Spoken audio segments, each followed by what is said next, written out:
win on the road.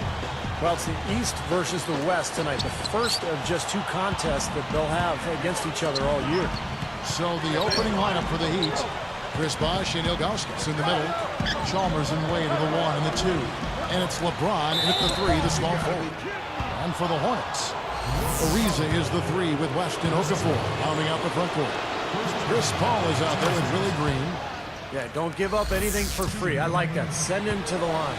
Yeah, they don't want to sit back and watch you lay it in. I mean, make them earn it. Make them earn it. Don't give up anything easy.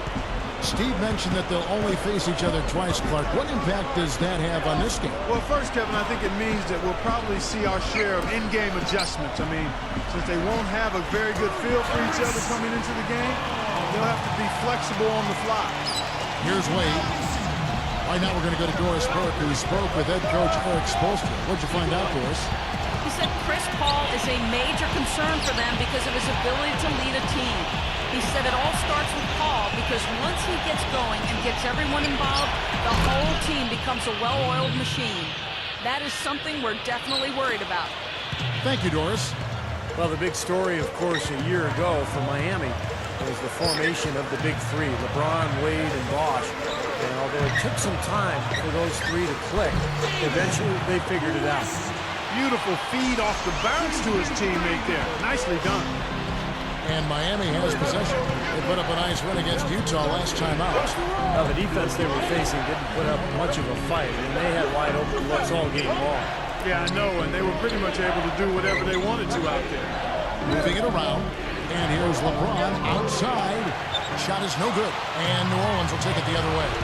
Steve, back to what you said about Miami. They struggled out of the gate. They were 9-8, but after a rough November, they kicked it on in December. And Clark, I think really the game that kind of spun them around was their first LeBron appearance in Cleveland in early December against the Cavs. Yeah, that was an impressive win. I recall that. That was almost like an NBA Finals type atmosphere in terms of the media attention and so forth. But in that month, they went 15-1 and really seemed to find their rhythm and, quite honestly, never looked back. Hornets on D. They couldn't put the pieces together, losing the last matchup with the Lakers. Well, the foul trouble was such a big factor in that game. And by the end of the game, they were really in trouble in that area. Yeah, Steve, those were a lot of 3 points they handed over from the foul line, and that was a killer. You know, when you watch Wade in recent years, he's really developed an outstanding post game with a lot of moves at his disposal, and it's based on excellent footwork. LeBron outside.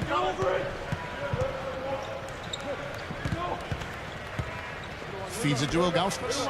He's against Green. Gets the bucket. And Clark back to Wade in the post, as you brought up.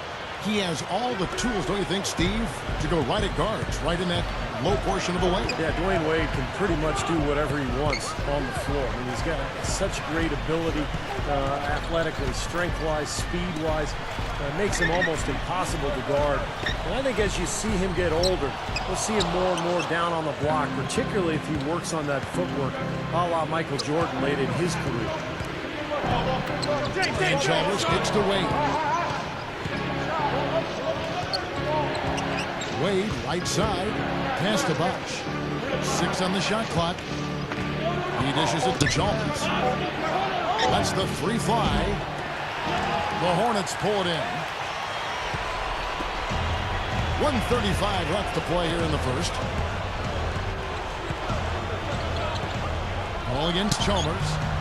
Again, the miss by Paul. The Heat with the lead.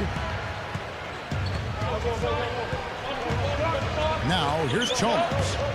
He had a 15-point outing in their last game against Utah. Out to Wade. Jacks up a 3. Ariza with the rebound. And it's the Hornets with the ball. Paul outside. Green gets to Ariza. Got a piece of it. Anticipating that pass so well. Beautifully done. And the jam by Ilgauskas. Defense wasn't able to get back fast enough to contest.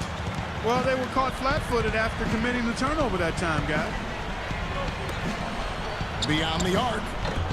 And again, New Orleans has no luck. Yeah, again, iffy shot selection there. Defender draped all over. Well, you got to understand who's guarding you in that situation. I mean, if he's on you tight, you can't just rise up and try to shoot over the top. Now here's Bosch, looking for his first bucket of the game. You know, it's a plus to get good looks in the paint, and when you can get them, you got to score them. Chalmers against Paul. Defended by Chalmers. Paul dishes to Okafor. Shot clock at 6. And again, no good by New Orleans. And here comes LeBron. Takes the 3. Good. LeBron's now got himself on the board with 3 there. They continue to build on this lead.